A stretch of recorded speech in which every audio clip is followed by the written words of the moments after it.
চাচা হ্যাঁ চাচা, আমনে গো আমেলে কোনো পুরাতন ঘটনা মটনা আসলো না। ঘটনা তো ছিল বহু, তা কেমন ঘটনা শুনবা বাইছে?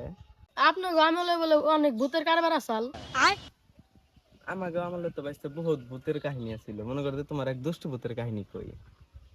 চেঙ্গি ভূত চেনো না বাইছে? চেঙ্গি ভূত, এই চেঙ্গি ভূত মনে করো যে তখন এখানকার আমলের চেঙ্গি ভূত ছোট ছোট এই গাছ পাও দিয়ে থাকে। আর আমাকে আমলের চেঙ্গি ভূত মনে করো যে এই চহে আর ওই চহে পাও দিয়ে থাকে। হাই হাই রে মারছে কি বড় ভূত কাকা। আরে হই না নাও, মাত্র তো শুরু করলাম। মনে করো যে চেঙ্গি ভূত এই চহে আর ওই চহে পাও দিয়ে মানে খাড়াই থাকতো।